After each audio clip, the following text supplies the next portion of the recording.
Welcome to sauce TV. నేను మీ ఆబిద్ హుసేన్.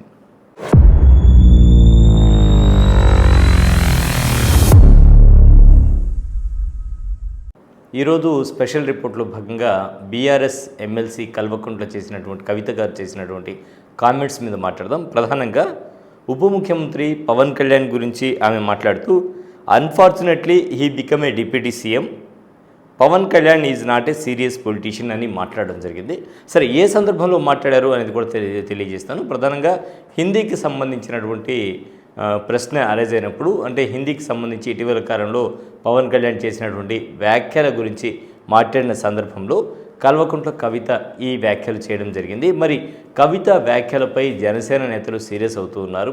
ఈ విధమైనటువంటి వ్యాఖ్యలు ఎందుకు చేశారు అనేటువంటి విధంగా అయితే కల్వకుంట్ల కవిత దానికి కూడా చెప్పడం జరిగింది. ఏంటంటే చెగోవేరా ఆశయాలతో ముందుకొచ్చిన తర్వాత మళ్ళీ తర్వాత బీజేపీ వైపు మొగ్గు చూపుతూ ఆయన ఏదైతే వెళ్తూ ఉన్నారో ఆ దారి గురించి, ఆ పయనం గురించి మాట్లాడడం జరిగింది. ఇదే సందర్భంలో మరి జనసేన నేతలు ఏమంటారు ఈ వ్యాఖ్యల మీద అనే విషయంపై మనతో మాట్లాడేందుకు మరి జనసేన నెల్లూరుకు సంబంధించినటువంటి నేత సుజయ్ బాబు ఉన్నారు.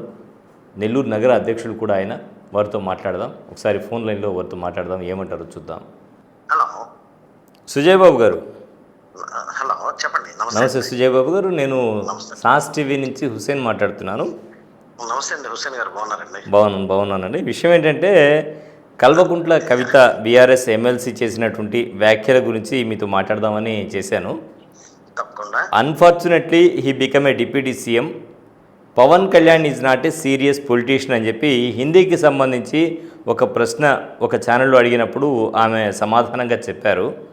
సో ఉప ముఖ్యమంత్రిగా పవన్ కళ్యాణ్ ఏపీకి దురదృష్టం అంటారా, అదృష్టం అంటారా? మరి వారి వ్యాఖ్యల్ని మీరు ఏకీభవిస్తారా? ఇప్పుడు మన కల్వకుంట్ల కవిత గారు ఎవరైతే చెప్పారండి, వారి లాంటి వాళ్ళకి పవన్ కళ్యాణ్ గారి గొప్పతనం గురించి ఏం తెలుస్తుందండి? ఈరోజు పవన్ కళ్యాణ్ గారు లాంటి గొప్ప నాయకుడు దొరకడం నిజంగా ఆంధ్ర రాష్ట్రం చేసుకున్న ఒక వరం అండి. ఎందుకంటే మన గత గవర్నమెంట్లో ఒక పైశాచికంగా, ఒక కిరాతకంగా, కొంచెం దుష్టుల పరిపాలనలో 5 సంవత్సరాల పాటు ఉన్న తర్వాత ఇటుపక్క తెలుగుదేశం పార్టీని, అటుపక్క భారతీయ జనతా పార్టీని కలిపి ఒక తాటిపైకి తీసుకొని వచ్చి ఈరోజు ఆంధ్ర రాష్ట్రంలో ఒక దిశగా మారారంటే, ఒక ఆశాకిరణంగా ఈ ఆంధ్ర రాష్ట్ర ప్రజలందరూ పవన్ కళ్యాణ్ గారి వైపు చూస్తున్నారండి.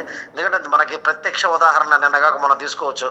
ఆయన part time politician, full time politician తెలుసుకునేదానికి ఒక బిడ్డ పుట్టినరోజు వేడుకలకు దూరంగా ఉన్న, మరొక బిడ్డ ఆ రోజే ఏప్రిల్ 8వ తారీఖున దురదృష్టవశాత్తు సింగపూర్లోని ఒక స్కూల్లో ఫైర్ యాక్సిడెంట్కి గురై ఇబ్బంది పడుతున్నా కానీ ఆ రోజు విశాఖపట్నం, మన్యం లాంటి జిల్లాల్లో ప్రజల సమస్యలు తీర్చి తర్వాత సింగపూర్కి వెళ్ళిన ఏకైక ప్రజానాయకుడు నాకు తెలిసి ఈ ప్రపంచంలోనే ఇంకెవరూ ఉండరండి.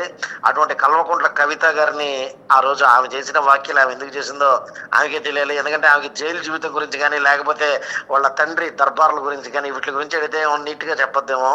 కళ్యాణ్ గారి గురించి మాట్లాడే అర్హత కూడా లేని వ్యక్తి అండి ఆమె. అంటే ఏపీ ప్రజల దురదృష్టం అంటారా, అదృష్టం అంటారా? ఇంతకీ ఖచ్చితంగా అదృష్టం అండి. ఏపీ ప్రజలు తెచ్చుకున్న అదృష్టం పవన్ కళ్యాణ్ గారండి. 10 సంవత్సరాల పాటు ఎటువంటి అధికారం లేకపోయినా, మా దగ్గర ఒక వార్డు మెంబర్ కానీ, ఒక కార్పొరేటర్ కానీ, ఒక పంచాయతీ మెంబర్ కానీ లేకపోయినా కానీ 10 సంవత్సరాల పాటు రాజకీయ పార్టీని ముందరకు తీసుకొచ్చి ఈరోజు దేశంలోనే ఎక్కడా లేని విధంగా మేము ఎన్ని స్థానాలు పోటీ చేస్తే అన్ని స్థానాలు గెలిపించుకున్న ఖ్యాతి పవన్ కళ్యాణ్ గారిదండి. ఎందుకంటే పవన్ కళ్యాణ్ గారిని ప్రజలు ఆ విధంగా నమ్మారు. పవన్ కళ్యాణ్ గారు దొరకడం అనేది నిజంగా ఒక అదృష్టంగా ఇప్పుడు నిన్నటి వరకు మేమంతా భావించాం. 2024 సార్వత్రిక ఎన్నికల్లో రిజల్ట్స్ చూసిన తర్వాత ఆంధ్ర రాష్ట్ర ప్రజలందరూ కూడా భావిస్తున్నారండి అదేవిధంగా. సుజయ్ బాబు గారు, మహారాష్ట్ర ఎన్నికలు కావచ్చు, ఢిల్లీ ఎన్నికలు కావచ్చు, ఈ ఎన్నికల్లో మరి పవన్ కళ్యాణ్ ప్రచారం చేశారు. ప్రచారం చేసిన ప్రాంతాల్లో మరి అక్కడ ఆయా పార్టీలు, అంటే పొత్తు పెట్టుకున్నటువంటి పార్టీలన్నీ కూడా గెలుపొందడం జరిగింది. సో దీంతో ఇతర పార్టీల వాళ్ళు, బీఆర్ఎస్ కావచ్చు, ఇతర పార్టీల వారు భయపడి ఏమన్నా ఇటువంటి కామెంట్స్ చేస్తూ ఉన్నారు అనుకోవచ్చా? ఈ సందర్భంలో ఎందువల్ల ఇటువంటి కామెంట్స్ వస్తున్నాయంటే, రానున్న ఎన్నికల్లో తెలంగాణలో కూడా పవన్ కళ్యాణ్ పోటీ, అంటే అక్కడ పొత్తు పెట్టుకునో ఏదో ఒక పార్టీతో, అంటే బీజేపీతో కానీ, తెలుగుదేశం బీజేపీతో కానీ పొత్తు పెట్టుకుని ఎన్నికల్లోకి వెళ్ళేటువంటి అవకాశాలు ఏమన్నా ఉన్నాయా అనేటువంటి విధంగా ఏమన్నా భయపడేటువంటి కామెంట్స్ చేశారు అనుకోవచ్చా? కారణం ఏవై ఉండొచ్చు అంటారు? ఆంధ్ర రాష్ట్రంలో ఏ పరిస్థితి అయితే ఇప్పుడు వైసీపీకి పట్టిందో అదే పరిస్థితి టీఆర్ఎస్కి పట్టబోతుందని చెప్పేదానికి, వాళ్ళ గుండెల్లో ఆ భయం మొదలైందని చెప్పేదానికి తార్కాణమే మొన్న కవిత గారు చేసిన వ్యాఖ్యలండి. తర్వాత మీరు అన్నట్టు మహారాష్ట్రలో, తర్వాత వేరే దగ్గర ఢిల్లీలో ప్రచారానికి మాత్రం వెళ్ళారు. మేము తెలంగాణలో కూడా మా పార్టీ ఉంది, అక్కడ కూడా శ్రీ పవన్ కళ్యాణ్ గారు నిలబెట్టి జనసేన పార్టీ తరఫున పోటీ చేసే ప్రయత్నంలో కూడా ఉన్నారు. రానున్న రోజుల్లో ఖచ్చితంగా అది కూడా జరగద్ది. ఈ రాష్ట్రంలో వైఎస్ఆర్సీపీ ఏ విధంగా తుడిచిపెట్టుకోపోయిందో ఆ విధంగానే టీఆర్ఎస్ పార్టీ అనేది కూడా తుడిచిపెట్టుకోపోవడం, సారీ టీఆర్ఎస్ కాదండి, ఇప్పుడు బీఆర్ఎస్ తుడిచిపెట్టుకోపోవడం అనేది ఖాయమని అనుకుంటున్నానండి నేను. ఆ భయమే పట్టుకుందండి కవిత గారికి కూడా ఈ వ్యాఖ్యలు చేసేదానికోసంగా. అంటే వారు ఇంకొక మాట కూడా మాట్లాడారు, ఏంటంటే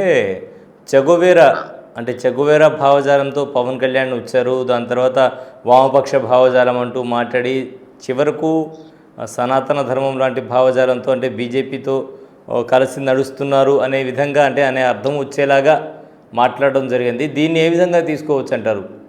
ఇప్పుడు రాజకీయ పార్టీ అయిన తర్వాత ఆ రోజు పరిస్థితుల ప్రకారం, ఆ రోజు విధుల ప్రకారం పవన్ కళ్యాణ్ గారు చెక్కు చెదరకుండా ఆయన సిద్ధాంతాలు ముందరికి తీసుకుని వెళ్తే ప్రజల్లో ఒక నమ్మకాన్ని ఏర్పరచుకుని 10 సంవత్సరాల సుదీర్ఘ రాజకీయ ప్రయాణం తర్వాత ఈ రోజు రాజకీయ ప్రస్థానంలో ఆయన ఒక డిప్యూటీ సీఎంగా ఆంధ్ర రాష్ట్రానికి ఆయన నిలబెట్టుకున్న అందరి ఎమ్మెల్యేలు నిలబెట్టుకుని గెలిపించారండి. ఓకే, సో ఓకేనండి.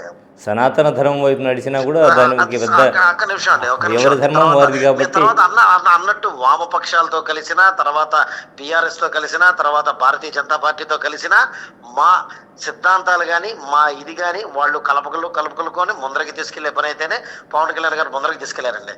అదే ఎప్పుడు మాట్లాడిన వ్యక్తులు ఎవరండి, ఇది కవిత గారు వ్యాఖ్యానించారండి. కవిత గారు మాట్లాడుతూ చెగువేరా భావజాలంతో ముందుకు వచ్చారు, దాని తర్వాత మారారు. ఒకసారి మీకు వినిపిస్తాను వారు ఏమన్నారు. పర్లేదండి, మీరు చెప్పారు కాబట్టి నేను దాని గురించి కూడా చెప్తానండి. వాళ్ళు భారతీయ రాష్ట్ర సమితి బీఆర్ఎస్, దీని ప్రీవియస్ టీఆర్ఎస్ అనే పార్టీ కాంగ్రెస్ పార్టీతో జతకట్టి ఆంధ్ర రాష్ట్రాన్ని తీసుకొని వచ్చి ఆంధ్ర రాష్ట్రం నుంచి తెలంగాణని వేరు చేసి, తర్వాత కాంగ్రెస్ పార్టీకి వెన్నుపోటు పొడిచి, తర్వాత భారతీయ జనతా పార్టీతో కలిసి, తర్వాత వివిధ పార్టీలతో పొత్తు పెట్టుకొని తెలుగుదేశం పార్టీతో మహాకూటమి అని చెప్పి 2009లో పొత్తు పెట్టుకొని వాళ్ళకి కావాల్సిన విధంగా వాళ్ళు ఎన్నో జిమ్మిక్కులు చేసుకుంటూ వచ్చి ఈరోజు ఇటువంటి పరిస్థితిలో ఉన్నారండి వాళ్ళు. మేము ఖచ్చితంగా ఏ రోజైనా ఓటమి వచ్చినా చెక్కు చెదరని ఆత్మవిశ్వాసంతో పవన్ కళ్యాణ్ గారు ఈరోజు ఆంధ్ర రాష్ట్ర ప్రజల కోసం నిలబడిన విధానాన్ని ప్రజలు ఏ విధంగా గుండెల్లో పెట్టుకున్నారండి. వీళ్ళు చేసే రాజకీయ పరిజ్ఞానం ఏ విధంగా ఉందో, వీళ్ళు చేసే రాజకీయ జిమ్ముకులు ఏ విధంగా ఉన్నాయో కూడా ప్రజలందరూ చూస్తున్నారు. ప్రజలే అమాయకులు కాదు, ప్రజలు రానున్న రోజుల్లో కూడా ఇంకా ఎటువంటి తీర్పు వాళ్ళకి చెప్తారనే చూడండి. అదేవిధంగా పవన్ కళ్యాణ్ గారు తీసుకుంటే ఈరోజు సనాతన ధర్మం కోసం పాటు పడతాను అని చెప్పారండి. అదేవిధంగా ఆయన క్రిస్టియానిటీకైనా, అదేవిధంగా ముస్లిం సోదరులకైనా, అదేవిధంగా వాళ్ళకి అంతే గౌరవాన్ని ఆయన ఇస్తారండి. ఈరోజు సనాతన ధర్మాన్ని ఏదైతే ఆయన పాటిస్తున్నారో మిగిలిన కులాలకు కూడా చేటు చేస్తే నేను ముందరకు వస్తానని చెప్పి ఆయన చెప్పారండి. ఆ చెప్పిన ఏకైక నాయకుడు పవన్ కళ్యాణ్ గారు మాత్రం ఈరోజు సనాతన ధర్మం గురించి కూడా నిలబడి వీటన్నిటి గురించి మాట్లాడే అర్హత కూడా లేదండి కవిత గారికి. ఎందుకంటే ఆమె డైరెక్ట్ గా పాలిటిక్స్ లోకి రాలా. వాళ్ళ తండ్రిని అడ్డం పెట్టుకుని వచ్చింది, వాళ్ళ అమ్మని అడ్డం పెట్టుకుని వచ్చింది, వాళ్ళ మామ కొడుకుని అడ్డం పెట్టుకుని వచ్చింది. ఇంతమందిని అడ్డం పెట్టుకొని ఒక నెపోటిజం చేసుకున్న పరిస్థితి అండి వాళ్ళది. ఈరోజు స్వయంగా స్వశక్తితో ముందరకు వచ్చిన వ్యక్తి అండి పవన్ కళ్యాణ్ గారు. సో ఖచ్చితంగా సీరియస్ పొలిటీషియన్ అంటారు మీరు? Seriously is a serious politician. రానున్న రోజుల్లో ఇంకా ఎన్ని చూడబోతారో, ఇంకా 10 నెలలే మాత్రమే అండి. ట్రైలర్ ఇదండి, మాకు ఇంకా టీజర్ ఉంది, తర్వాత మెయిన్ పిక్చర్ ఉంది, తర్వాత క్లైమాక్స్ ఉంది. పిక్చర్ అవి బాకీ హై ఏంటండి, పిక్చర్ అవి బాకీ అంటారు. చాలా ఉందండి. జస్ట్ ట్రైలర్ కే వెళ్ళి ఎంత బాగా టీజర్ అండి, నాది ట్రైలర్ కూడా కాదు, టీజర్ కే వెళ్ళి ఇప్పుడు ఇట్లా పడుతున్నారండి. ఎందుకంటే ఆంధ్ర రాష్ట్రంలో ఈరోజు పంచాయతీరాజ్ శాఖ పంచాయతీ వ్యవస్థలో తీసుకున్న 10 నెలల్లోనే 3300 పైచలకు రోడ్లను పూర్తి చేసిన ఏకైక వ్యక్తి అంటే పవన్ కళ్యాణ్ గారు. ఇటువంటి ఎన్నో ఆయన రంగాల్లో ఆయనకి ఇచ్చిన ఇవి ఉన్నాయి కదండి పోర్ట్ఫోలియోస్, ఆ పోర్ట్ఫోలియోస్ అన్నిట్లో ఏ విధమైన అభివృద్ధి అనేది కనిపిస్తుందో మనం రానున్న రోజుల్లో చూడొచ్చండి. థ్యాంక్ యూ సుజయ్ బాబు గారు.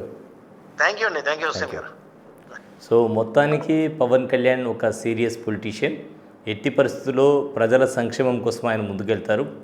ఏ ధర్మాన్ని అనుసరించినా ఇతర ధర్మాలను ఎక్కడ కూడా కించపరచడం కానీ ఇతర ధర్మాల గురించి వ్యాఖ్యలు చేయడం కానీ చేయరు. కానీ ఇతర ధర్మాలకి ఏ సమస్య వచ్చినా కూడా తాను ముందుండి అన్ని ధర్మాలను సమదృష్టితో పాటిస్తూ తన ధర్మాన్ని తాను అనుసరిస్తూ ముందుకు సాగేటువంటి వ్యక్తి పవన్ కళ్యాణ్.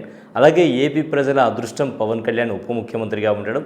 ఖచ్చితంగా ఇప్పుడు ఏదైతే చూస్తూ ఉన్నారో ఈ పొలిటీషియన్గా ఇది టీజర్ మాత్రమే, పిక్చర్ అవి బాకే. ఫుల్ సినిమా చూస్తే ఎలా ఉంటుందో అర్థం చేసుకోవాలి. ఇంకా 4 ఏళ్ళు ఉంది కాబట్టి ఇంకా మంచి సినిమా చూపిస్తారు అందరికీ కూడా. ఇప్పుడే భయపడిపోతున్నారు ప్రతిపక్షాలు, ఇతర పార్టీల వాళ్ళు భయపడిపోతున్నారు. మహారాష్ట్ర ఎన్నికలు కావచ్చు, ఢిల్లీ ఎన్నికలు కావచ్చు, ఇవన్నీ కూడా దృష్టిలో ఉంచుకొని ఇప్పుడు ఇతర పార్టీలకి గుండెల్లో రైళ్లు పరిగిస్తున్నాయనే విధంగా మాట్లాడుతున్నారు సుజయ్ బాబు గారు. ఇది ఇవాల్టి స్పెషల్ రిపోర్ట్. మరో స్పెషల్ రిపోర్ట్లో మళ్ళీ కలుద్దాం.